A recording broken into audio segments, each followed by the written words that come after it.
Aspect है, हमारा भी, सबका। यानी दो तरह की भूमिका हमको आपको निभानी पड़ती है। एक भूमिका अपनी, दूसरी भूमिका परिवार और समाज के लिए। क्योंकि मैंने जो सोशल एनिमल, वो सामाजिक प्राणी है, तो प्राणी के रूप में आपका अपना कुछ है और समाज के रूप में भी है, दोनों है। तो डबल रोल आपको करना पड़ता है, करना ही पड़ेगा। इसीलिए कि आप पैदा ही होते हैं और समाज की देखरेख में, परिवार की देखरेख में, लोगों की देखरेख में पैदा ही होते हैं। समाज आपको सलाम करता है, समाज आपको गाड़ियां देता है। समाज ने ही शिव को शिव कहा है, शिव ने खुद अपने को शिव नहीं कहा, लोगों ने शिव को शिव कहा है, लोगों ने शिव के शिष्यों की प्रशंसा की है। जगत ही आपको तगमे देता है, जगत ही आपको तगमों से वंचित भी करता है, दुनिया ही है। तो आपकी दो भूमिका, शिष्यानुभूति इस भूमिका को भी क्लियर करती है। आज सर हम शिष्यानुभूति भी बोलने लगे कहा, शिष्यानुभूति आपकी दो भूमिका क्लियर करती है, एक पहली और तीसरी, पहला और तीसरा सूत्र दोनों आपको अपने लिए है। इसमें समाज परिवार कुछ भी शामिल नहीं है, आपको छोड़ के कुछ भी शामिल नहीं है। वो आपकी अपनी यात्रा की का पाठे है। पाठे मने अरे लड़का जाता सोहर तो माई दुगो रोटी बना के दे देलो अचार कि रास्ता में भूख लगी तो खा लियो। दिस इज कॉल्ड पाठे, रास्ते का भोजन। तो आपकी यात्रा का पाठे है पहला, और वो पाठे आपका पेट भरेगा। और दूसरा जो सूत्र है वो है फॉर जनरल, जो आप ही को करना, क्या आपकी दो भूमिका। दूसरा जब करने लगिएगा तो आपको सतर्क होना होगा। ये तो अपना है, हम अपनी दया मानते हैं, अपने गुरु को प्रणाम करते हैं, अपना नमः शिवाय करते हैं, ये तो मेरा पर्सनल है। दूसरा आपको सोशल रोल सेटिंग सिखलाता है। रोल सेटिंग कहते हैं, जैसे कि आपकी बेटी ने आपको कहा पापा रांची से आए, आप बोले थे आपको फलना कैडबरी लाने के लिए लाए, तब तक वाइफ ने कहा आगे नहीं नाच के अच्छी से। तब तक माई ने कहा काम धाम मत करियो, खड़ी सीख जैसे करियो। तब तक बाप ने कहा लेटरिन में पानी रख। आप बताइए, जिस तरह से बीवी को उत्तर दीजिएगा उस तरह से बेटे को तो नहीं दीजिएगा। जिस तरह से बाप को उत्तर दीजिएगा उस तरह से अपने बेटे को उत्तर नहीं दीजिएगा, अपनी बहन को उत्तर नहीं दीजिएगा, अपनी बेटी को उत्तर नहीं दीजिएगा। इसको कहते हैं रोल सेटिंग। यह शिव के साथ भी है, ईश्वर के साथ भी यही है।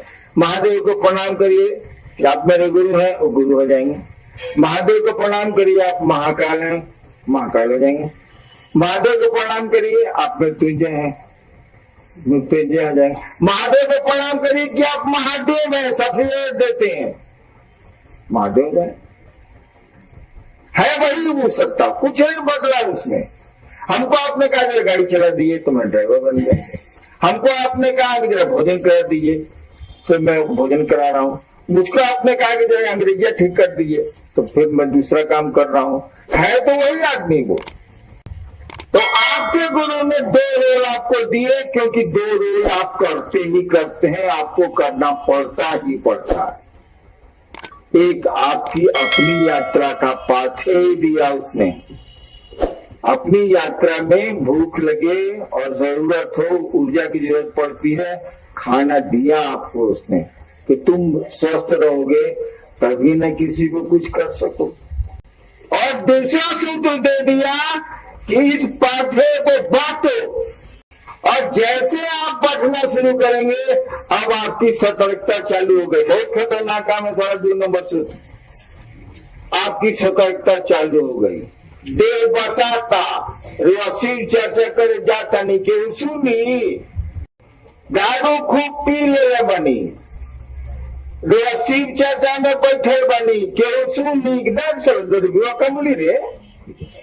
मैं ऐसे अफसर को जानता हूं जो बहुत अच्छा शीर्षिस था और घूस लेता था और आज वो शीर्षिस नहीं रह गया, नाम नहीं बताऊंगा। लोगों ने यही भी मार्क दिया सारा घुसखोरे सारा और उसकी शीर्षिता खत्म हो गई, उसके साथ चलने वाले लोग खत्म हो गए, खत्म हो गए शीर्षिता में खत्म हो। यानी अब आपको जो सतर्क कराना होगा, शिव चर्चा के नाम पर आप पैसा ठगिएगा, कितना दिन चलेगा, कितना दिन उल्लू बनाएंगे। एक दिन तो लोग कहेगा कि दूरी पैसा कमाए कर चर्चा करते रही, संस्था खोले बड़ी। अब आपको आपकी सतर्कता शुरू हो गई क्योंकि आप पाथे को बांटने चले हैं। जो आपको गुरु ने दिया है भोजन खाने का सामान, सबके लिए वो भोज्य है, सबको खिलाओ। गुरु ने कोई अनुशासन नहीं दिए, शिव ने अपने शिष्यों को कोई अनुशासन नहीं दिया। और मुझको भी लोग 40 साल से कहते रहे हैं कि आप कोड ऑफ कंडक्ट बनाइए। और 93 के मीटिंग में मंडल सर को याद होगा, अन्नू तो बच्चा था कि मीटिंग में मैंने कहा था मैं कोई कोड ऑफ कंडक्ट नहीं बनाऊंगा, प्यार से बड़ा कोई कोड ऑफ कंडक्ट होता ही नहीं। अब आपकी सतर्कता शुरू हो गई और गुरु ने कुछ नहीं कहा। इसको कहते हैं गुरु बोला एक वाक्य, आपको सुधार दिया, आपको रास्ता बदला दिया। अब ना आप दारू पी सकते हैं, आप ना गंदा रह सकते हैं, न बदसलूकी कर सकते हैं, न बदजुबान हो सकते हैं, कुछ भी नहीं हो सकते आप, क्योंकि तब ये पाथे बांटिएगा किसको, हिब्बे नहीं करेगा। क्या कहता है ये अपने तो मामला कर दी रही है। अब अंतिम बात, मैं झूठो बोल गया, सोमवार को मैं बोलता भी नहीं, व्रत रहता है मैं, मौन व्रत एक पल में बोली ला। और अंतिम बात, आप और हम शिव के शिष्य हैं, कहते तो जरूर है भी, जितना बन पड़ेगा उतने नहीं, उससे ज्यादा कहां से दें। हम आप और आप शिव के शिष्य हैं, कभी भी अपने को बॉस मत मानिएगा शिव शिष्यता में, नहीं तो धोखा होगा होगा ही होगा। आप बॉस नहीं है, जब आप एसपी नहीं है अपने कैसे समझिएगा, एक दिन क्रिमिनल आपको ठोक देगा। जान जाएगा एसपी ने एसपी को ठोक करे, ठोक देगा आपको, ताकि आप बहुत अत्याचार करते हैं क्रिमिनल पर। अरे झूठा एसपी पकड़ाता है कि नहीं पकड़ाता है कैंपस में। आप शिव शिष्यता के बॉस नहीं है, न हम न आप। और शिव का कार्य करने वाली समूची संस्था विश्व में जो बनेंगी, जो बनी है, कहीं मैं कितने दिन रहूंगा भविष्य तो जानता नहीं मैं। जो संस्थाएं बनी है, जो ट्रस्ट बने हैं और बनेंगे, उनके कर्ता धर्ताओं को भी, भले मैं क्यों नहीं हूं, उनके कर्ता धर्ताओं को भी बॉस नहीं समझना चाहिए, अन्यथा धोखा होगा। क्योंकि आप है ही नहीं, समझिए तो धोखा होगा। शिव काल से जुड़ी हुई सारी चीजों के बॉस शिव है खुद। He is the managing director, he is the CMD। यही चलाएंगे इसको, यही चलाते हैं और ये समझना पड़ेगा हमको आपको। तो केहू की नहीं कॉले खड़ी लगा के कहते हैं घर के मामला बा, घर में जो बतिया जरा बाहर ननु बतिया जरा। Never treat yourself as boss of any organization or any concept regarding Shiva। वो मरा नहीं है, गुरु जिंदा है, और जब तक गुरु जिंदा है उससे रिलेटेड सारी चीजों पर उसकी नजर है। और एक हवा चली है आजकल कि साहब बोलते हैं कि संस्था का मेंबर नहीं बनना, ये मैं रोज के जेल जाऊंगा क्या, कानून कहता है कि संस्थाएं मेंबर बनाएंगी, संस्थाएं दान लेंगी, और मैं बोलूं कि दान नहीं देना है, सर क्रिमिनल कैसे देगा हम पर? मैं ऐसा कभी नहीं बोलता।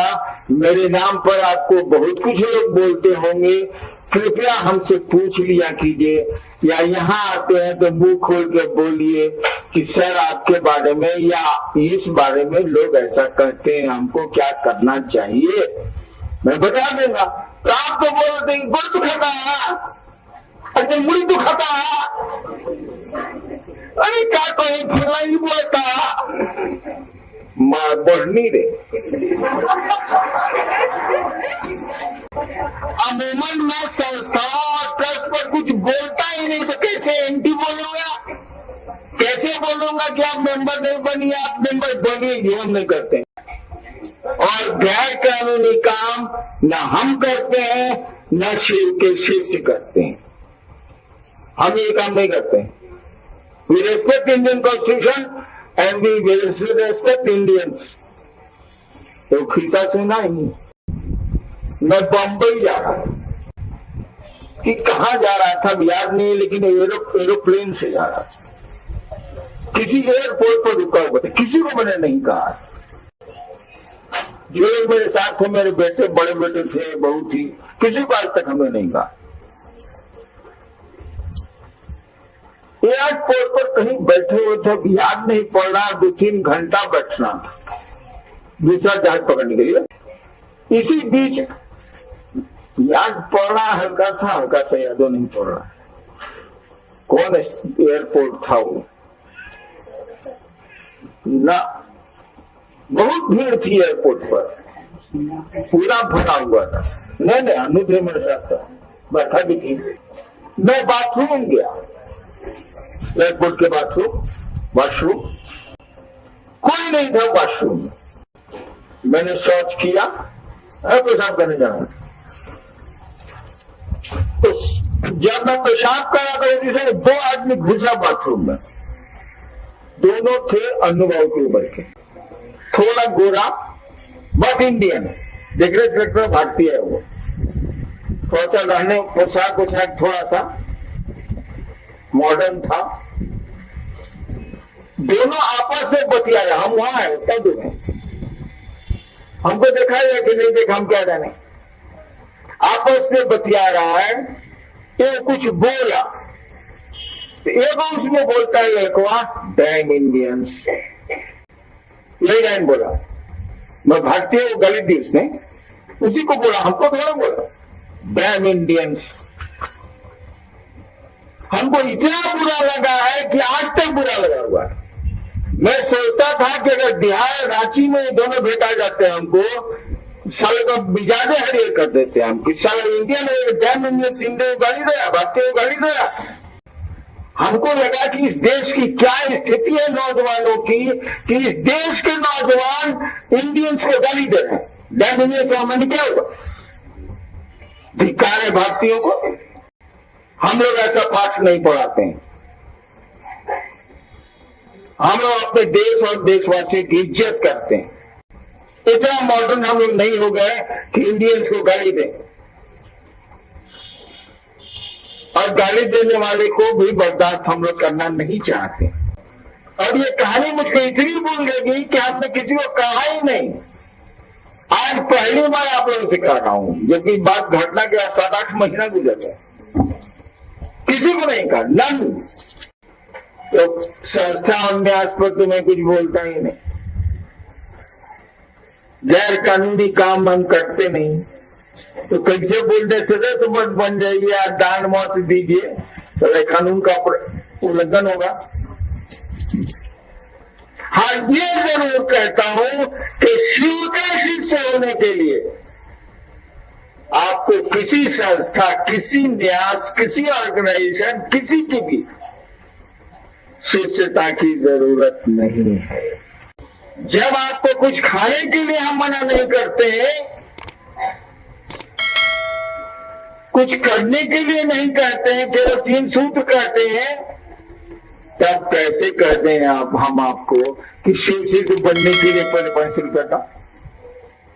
ये मेरे खून में नहीं है, ये मेरे गुरु ने सिखाया नहीं है, और न हम चाहेंगे कि आपके खून में भी ये गंदा खून जाए। आप सबों को मेरा प्रणाम।